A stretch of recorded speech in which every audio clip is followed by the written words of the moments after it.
Welcome, everyone. Thank you for tuning in today. We today have Brittany LaFleur here, and we are going to talk about one of my favorite topics, play therapy, and how she uses it with children with anxiety.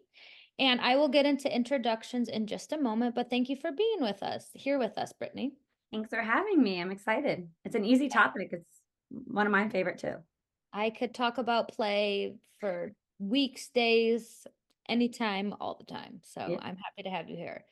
So a little bit of introductions, a little bit about me. I'm an LICSW in Washington, D.C., and Brittany and I were just chatting. She's also in the DMV area. I'm working towards my play therapy credential, and that's going to obviously come into play when we're having this conversation because Brittany is a registered play therapist. And I'm the founder of Agents of Change Social Work Test Prep. We have moved into the continuing ed space. I do a lot of things. I also have an interest in technology and innovation. I'm studying that a little bit in my doctoral program. And then also, I'm interested in supervision and ethics, mostly peer supervision and how we can incorporate cultural humility into supervision. And fun fact, I am a DSW student at SUNY Buffalo, and I will be graduating, knock on wood, next May 2025. So that's a little bit about me. I'm going to tell you a little bit about Brittany. She's a licensed clinical professional counselor and supervisor, and she practices out of Bethesda, Maryland. So just a neighbor to me here in DC.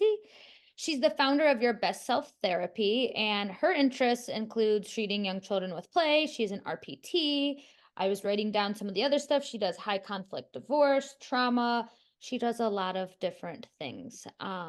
Additionally, she works with teens and young adults. She's a certified child and adolescent trauma therapist. So we'll talk, I'll probably pick your brain a little bit about the trauma piece.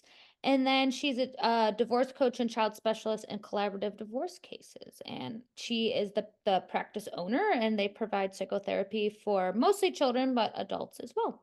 So welcome, Brittany. I'm excited to have you here. Thank you again for having me. So I do have a little bit of a summer cold, just warning. So hopefully you can hear me. And I might be drinking some water. yes, of course. Take care of yourself as you need to. So I'm just going to go over our learning objectives and why this topic's important. And then I'm going to kick it over to Brittany, who will tell us a little bit about her. And this is going to be very interactive because I use play all the time in my sessions. So we're just going to have a really fun conversation here today. So what are our learning objectives? We're going to identify and implement play therapy techniques for childhood anxiety. Talk about how engaging and educating parents in the play therapy process is essential. I always say I only work with kids, but that's not true because you can't work with kids without working with their adults in their lives. And then how we can apply play therapy techniques for anxious children. What does that look like? What might some techniques be used in the playroom or in the therapy session? And then why is this important? Play is so important because that's how children express themselves. So it really is early intervention if you can intervene when the child is young. We're going to talk about child-centered play, like why is child-centered play therapy? We're going to talk about what that is and why is that so empowering to really let the children take the lead. And then parental involvement, how do we involve parents or adults in their lives, and what does that look like in our treatment plan? So that is a little bit about where we're going to go today. But without further ado, I will kick it over to Brittany. So, Brittany, tell us, I kind of gave the background, but tell us a little bit about yourself, how play informed your work, and what kind of play-based interventions you use on a day-to-day. So yeah, I'm a registered play therapist and I work mostly with kids, but working with kids, I've also found myself doing a lot of parent coaching and doing the parenting work as well.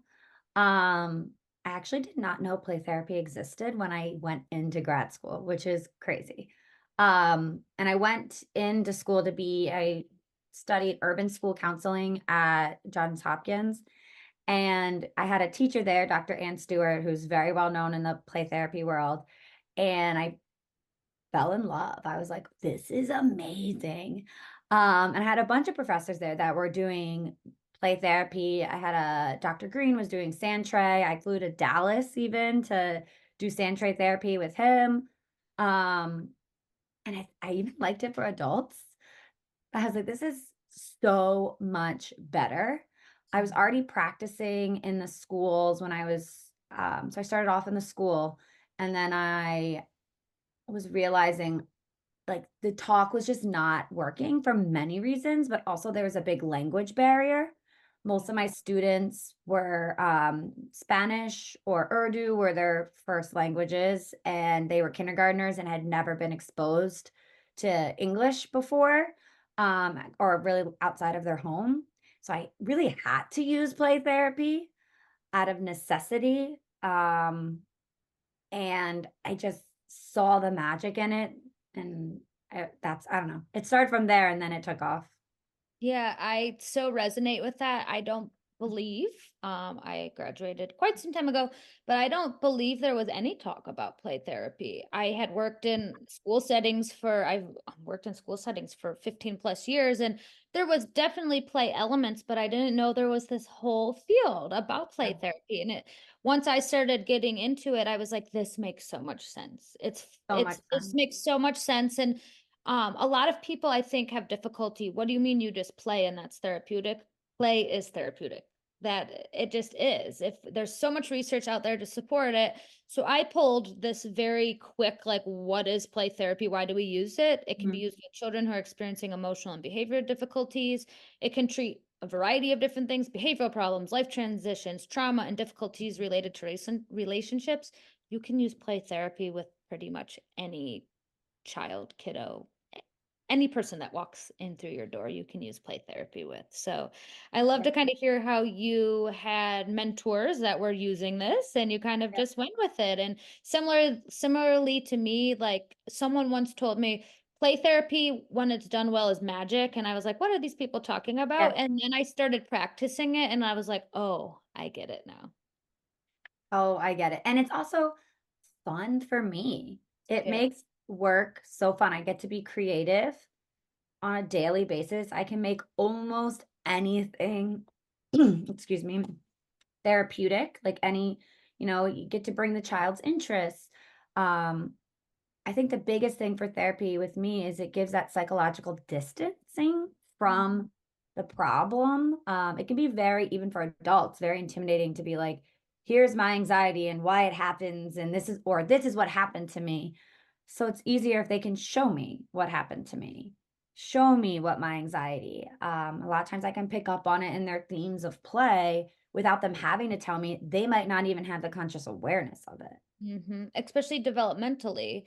So, something I wanted to ask you about is people are probably using play therapy, child therapists are probably using techniques, but how is play therapy different from talk therapy? Because I have a lot of times parents come in and say, I want my child to do talk therapy, and I have to do a lot of psychoeducation around, well, maybe that's not appropriate developmentally, but how do you think play therapy differs from traditional come in talk therapy? Um, In some ways, it's the same. They are talking, they're just talking in a language that is familiar to them, which is play. So they're Mm, talking in symbols. They just don't have the language development to be able to talk the same way an adult is. So again, they're talking, it's just not verbal. So they're still giving us language. So language can be nonverbal, language could be sounds. Even I can pick up on their nervous system, like that's giving me information and we're communicating. It's just not with their voice all the time. yes, definitely. And how do you describe to parents, say parents coming in and Yeah. they're interested, how do you describe the therapeutic power of play? And it might not, adults oftentimes, right? They want to be very clinical and Yeah. I want you to diagnose this and treat this. How would you describe the therapeutic powers of play to a parent? So kind of in a similar way, like is it Charles Schaefer who said, play is, what is it? The toys are the words and do you know exactly what I'm talking about? Can't pick up Yeah, on so it's something along the lines of like the toys are the medium of expression. Yeah, and that is exactly what's happening with them. They're using the toys to express how they're feeling, and it is research and science based. So I Yes. do always tell them that they're not just playing in here. They're not doing what they want with no limits. I'm pretty prescriptive in my play, so I don't use fully child-centered. So if when appropriate, I'm more directive. Um, so they will meet goals and the parents get to see. They're also involved. So especially when the kids are really young, they're learning a coping skill through play and we're practicing the coping skill. They then often will teach their parents. Mm-hmm. I just direct them to the Association for Play Therapy website. I'm like, here is all the research. There is tons of it. We can use it.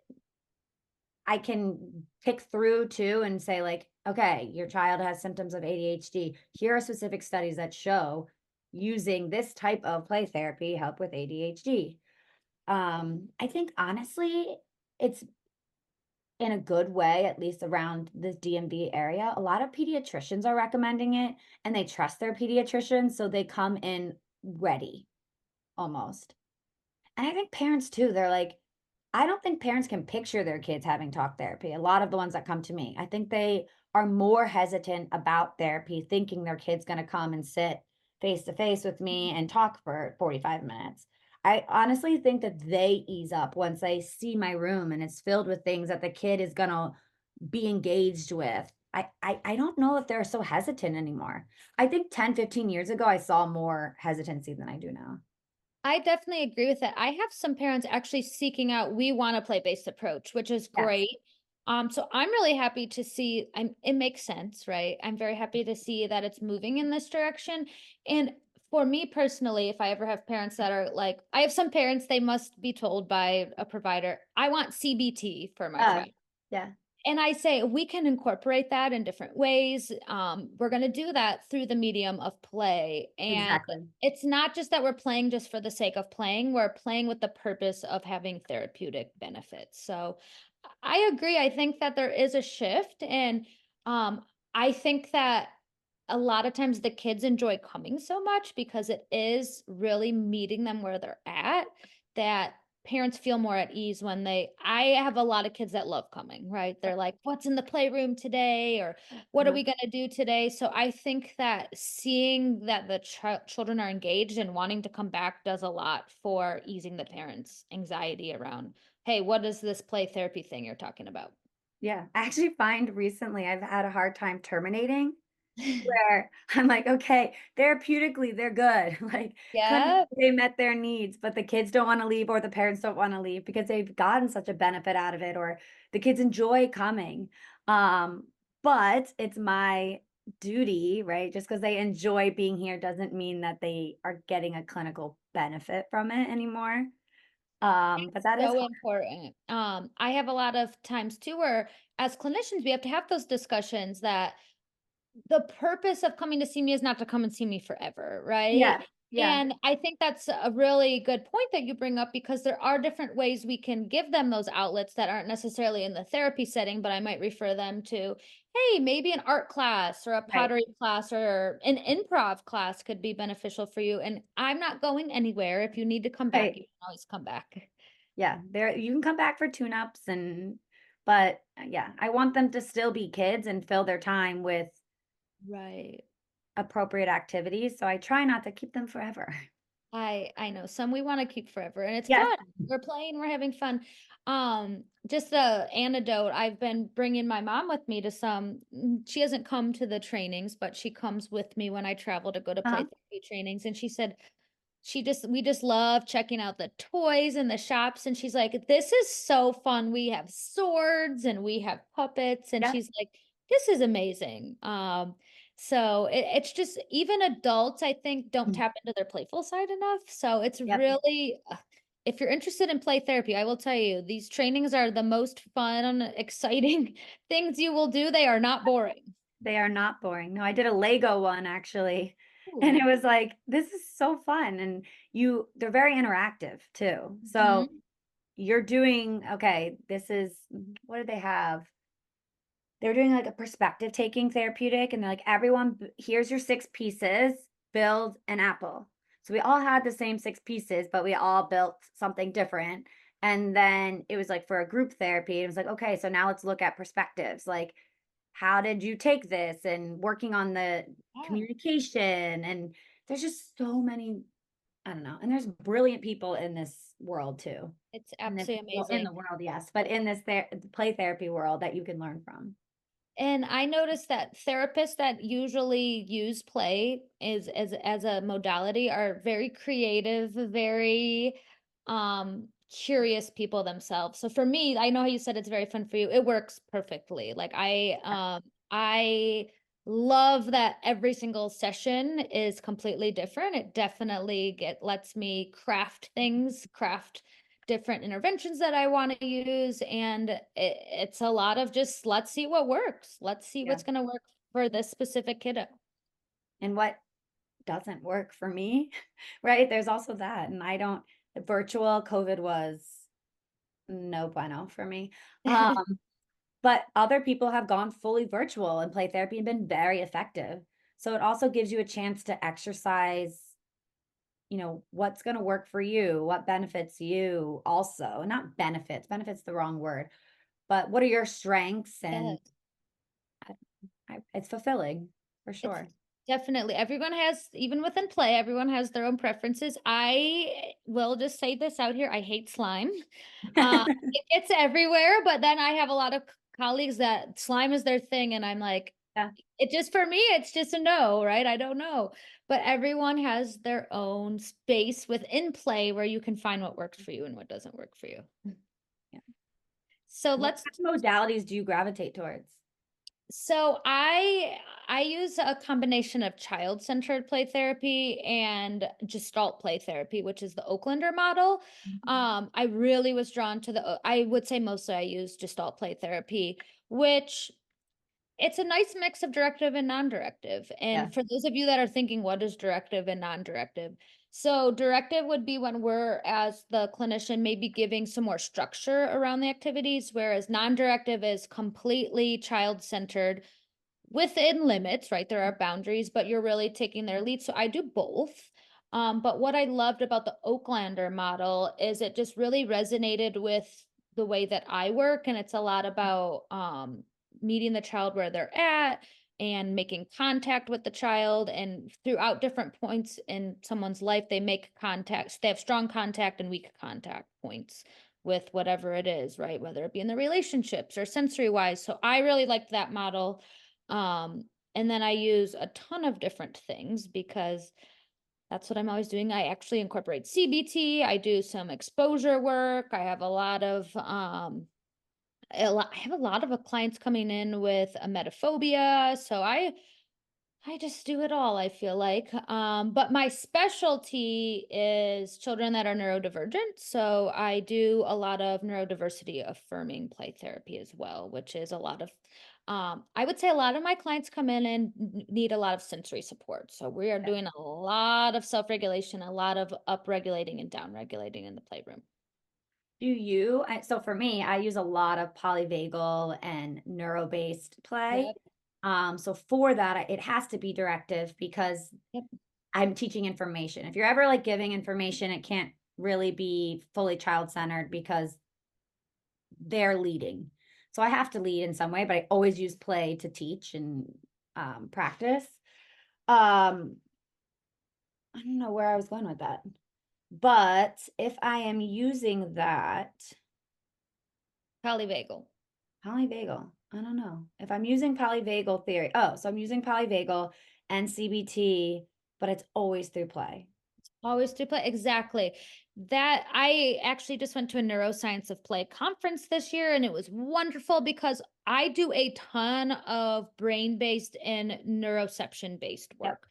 We experience activation in our nervous systems.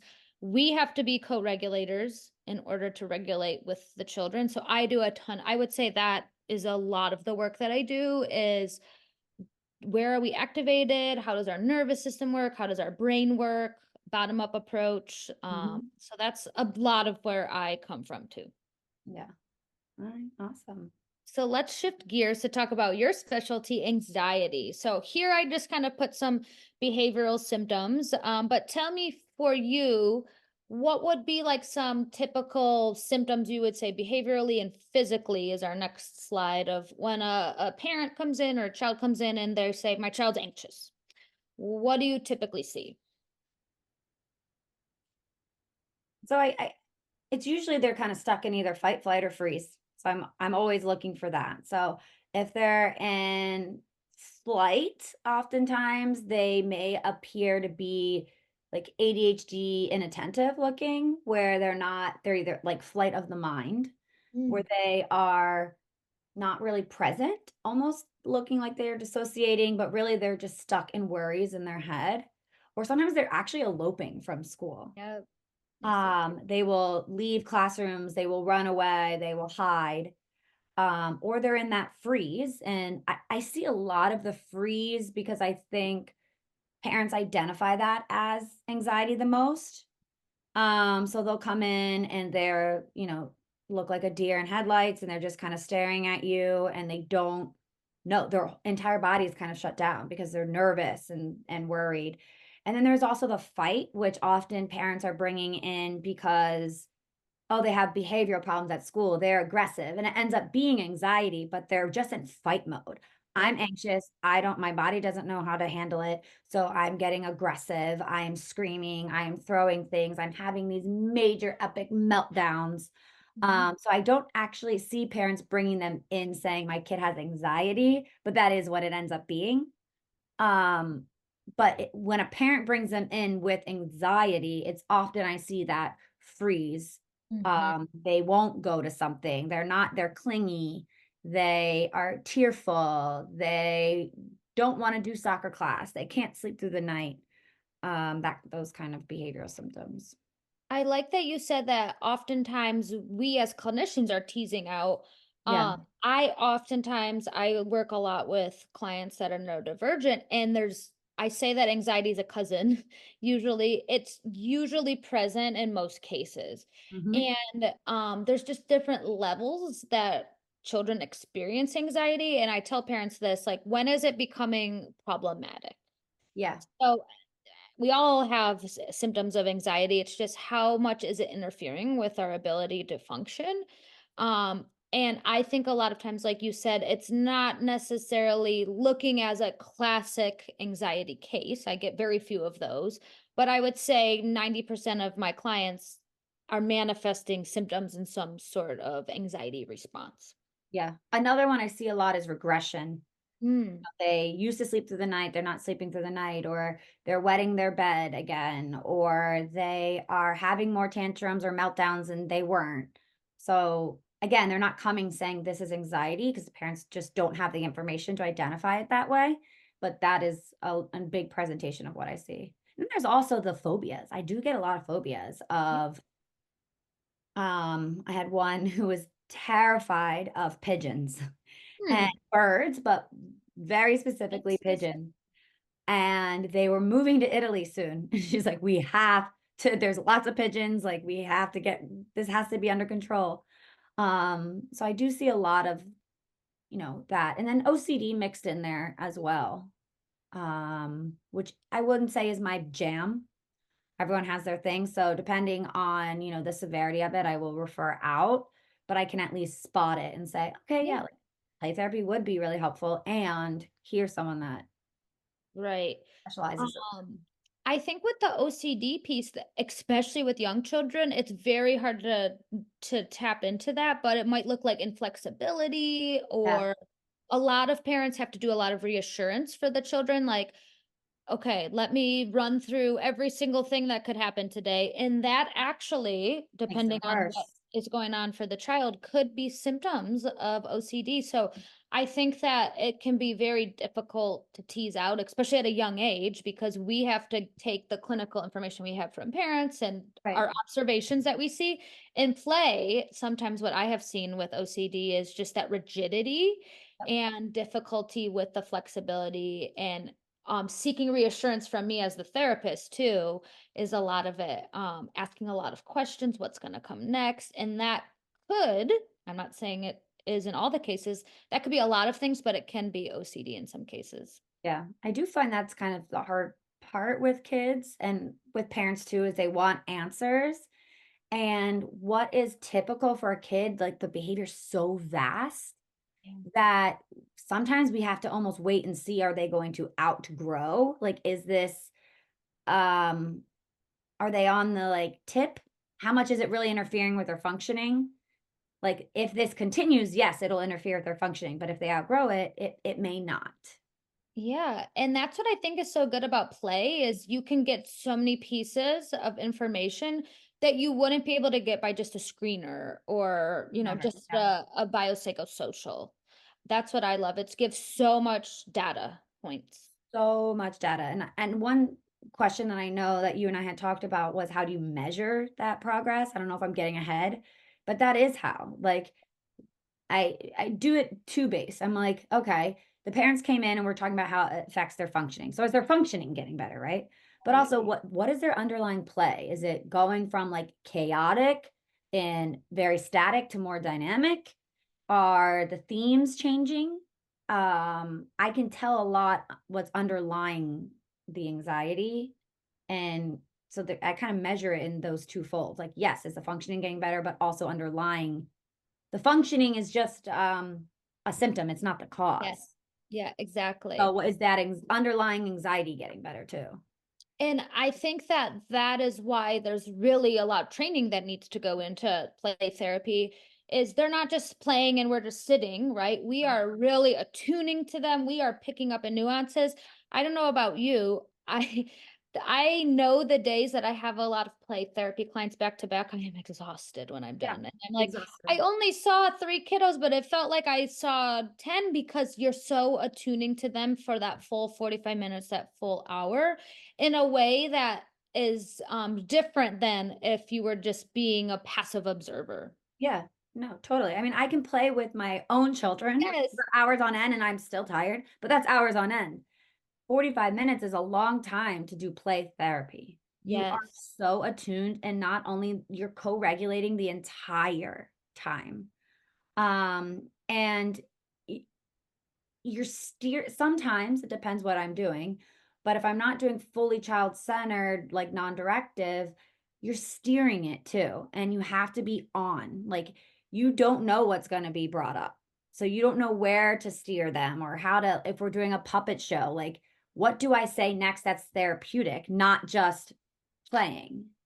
Um, Exactly. how do I say it? It's a lot of modulating your tone of voice. So I mean, you're just constantly modulating yourself and also while observing them, and it's a lot.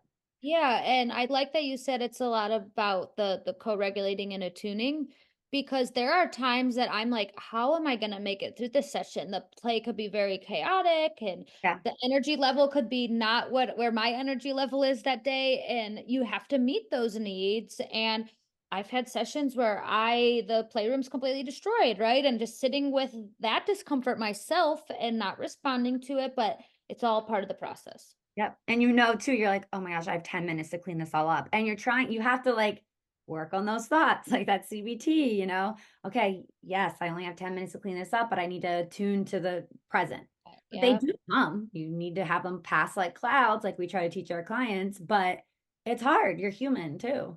Absolutely. So talk a little bit about the behavioral symptoms. Anxiety we know shows up in the body, Yeah. right? So here I have some of the physical symptoms, tense body aches. I have a lot of kids headaches. Oral, I've actually have some kids that the parents are like, "Oh, I don't know what to make of this," but they say their legs hurt or Mhm.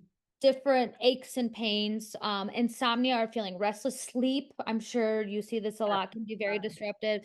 And then stomach problems, nausea, diarrhea. When you are teasing this out and you're getting information about physical symptoms, what are some manifestations of anxiety that you see that kiddos have? I see all of those, honestly. Those are the ones I see. And I'm big on mind body Mm. correlation. I always say check in with your pediatrician.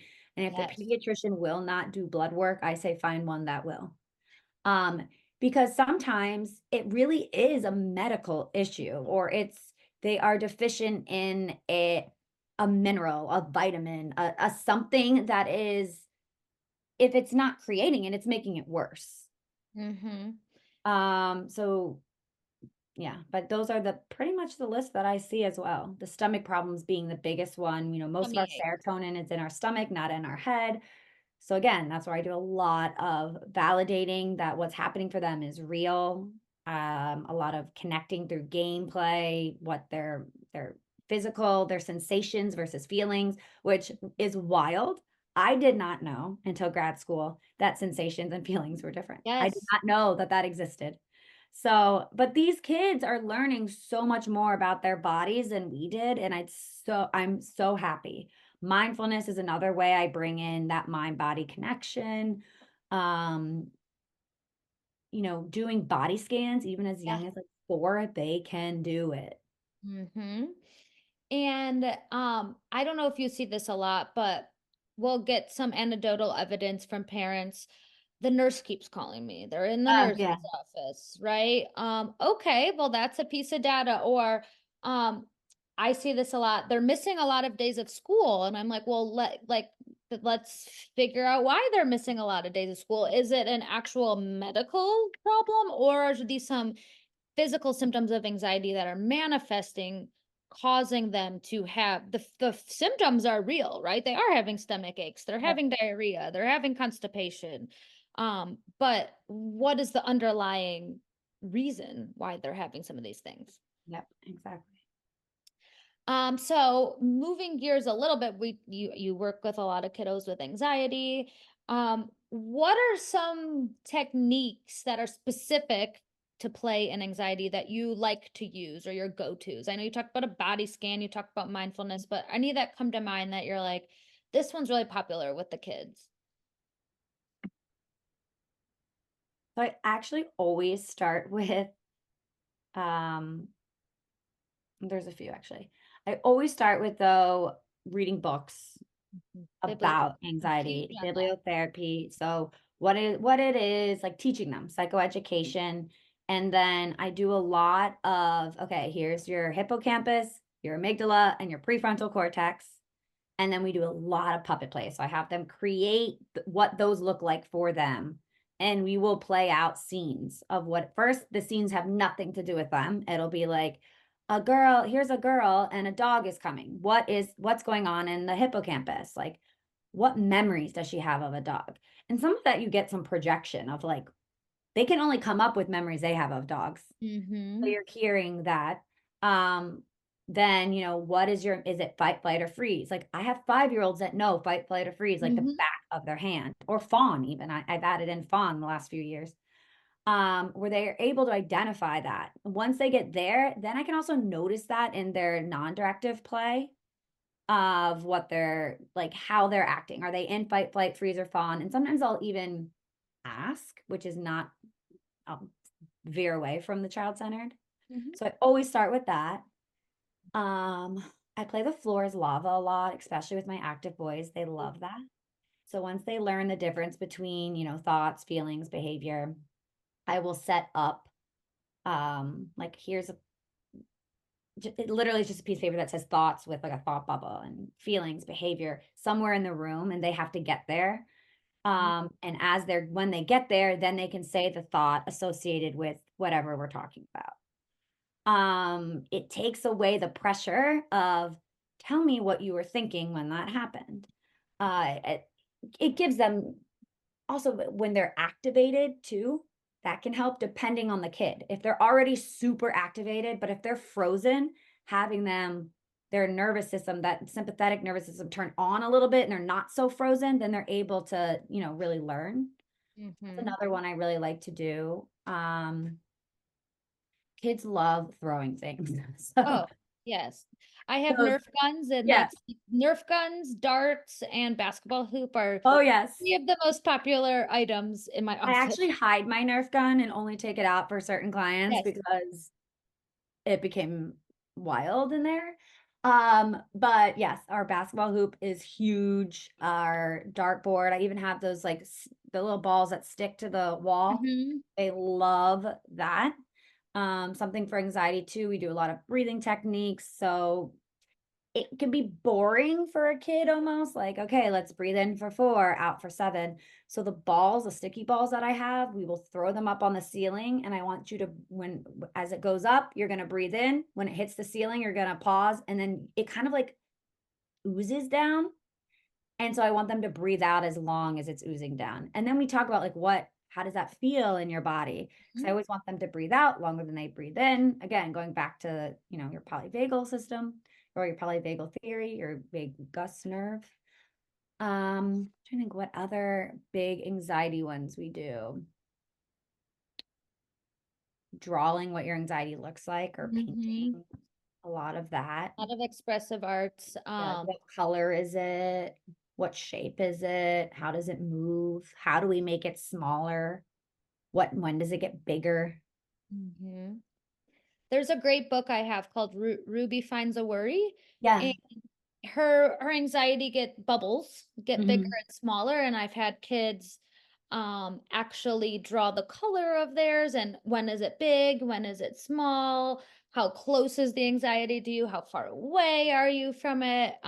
I have a lot of clients that are interested in the worry monster and feeding it, so I Yes, have yes, a that's little true. worry monster and they draw it and then um they feed it into the worry monster. And then I just had a termination session with the client and she wanted to make her own worry monster box, so that because she wasn't going to take the worry monster home with her from my office, but now she has a worry monster box. She named it, she Yep. decorated it, and she is going to encourage her mom and dad to put worries in the worry monster box too. Love that so much.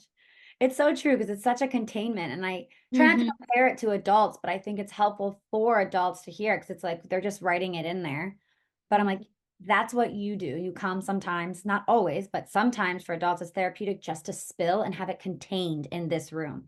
And Yeah. that's what they're doing. They're writing this down, they're putting it in the worry monster, and then their worries are contained here. So they don't have to think about it later.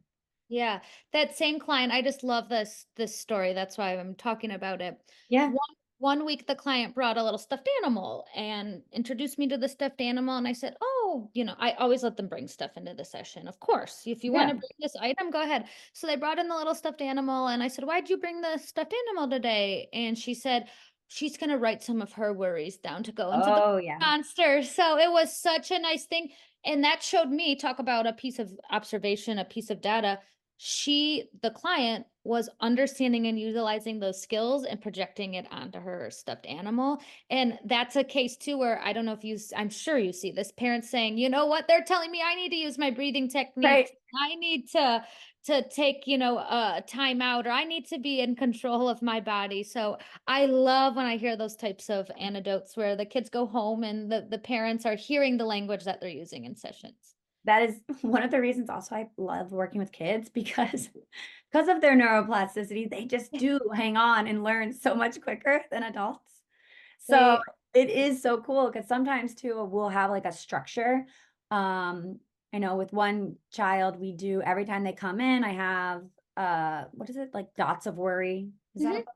The dots? And then they have the little plushies that come with it, and I have them. Yes, I love my spots. Yeah, the Yes. spots. Thank you. And she'll throw whatever one she had in the past week. She throws those spots in like a basket.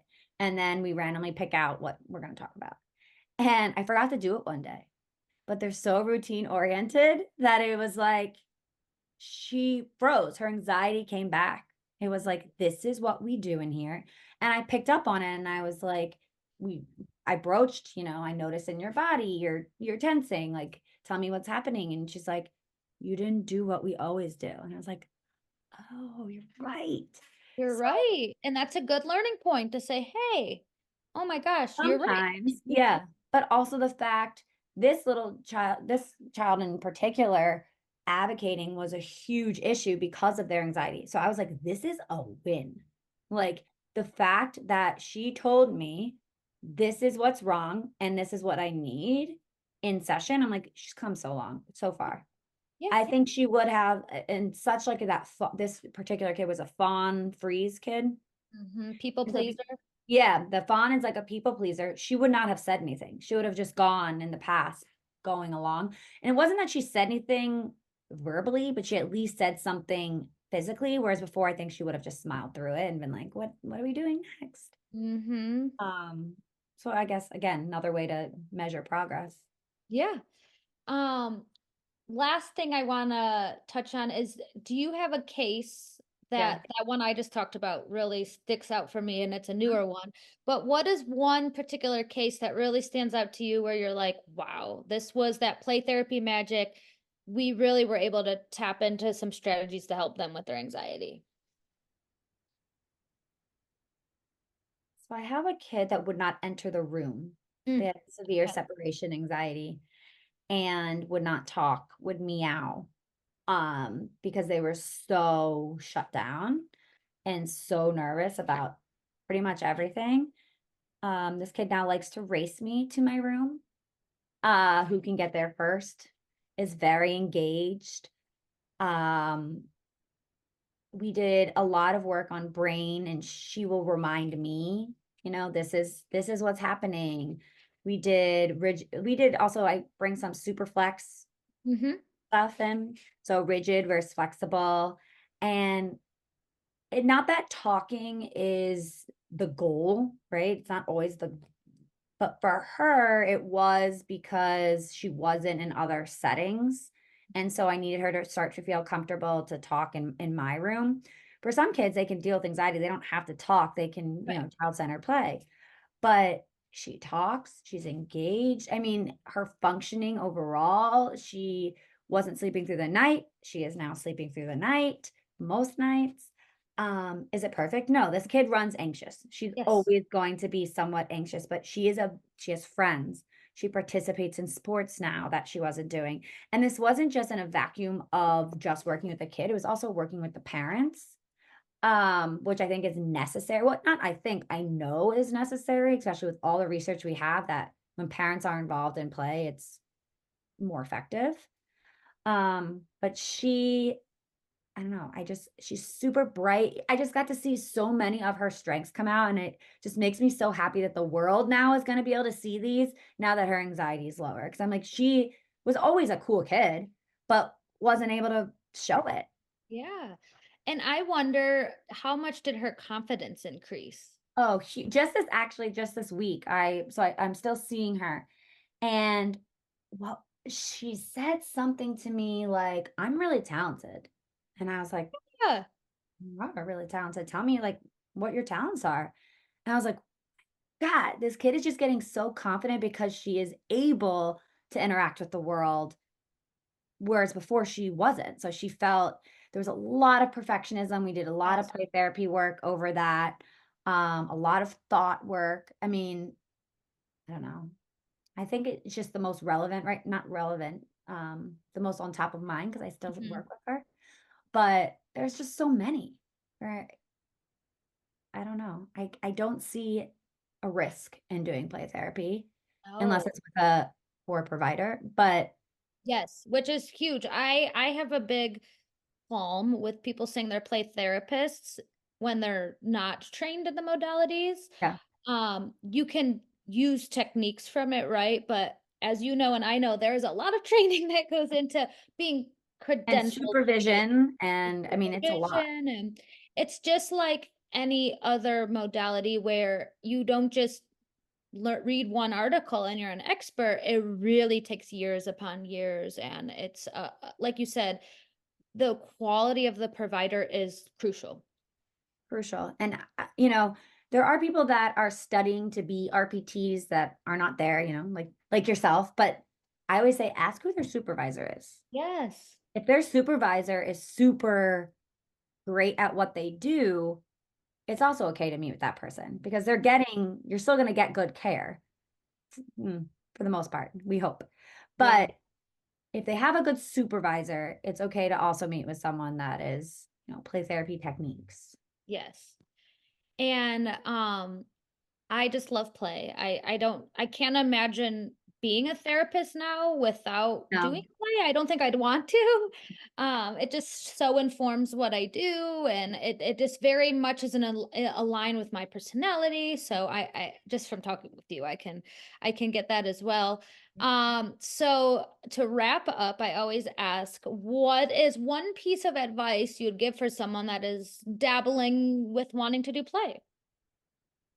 dabbling with wanting to do play. Like, hey, I listened to this. This sounds great. I want to play Yeah. what they do. What piece of advice would you give? Um, have realistic expectations. It takes a while. Yeah. Um, the toys themselves are expensive. Like it's an expensive route and so worth it. I think if you're going to work with kids, I don't think there's another way.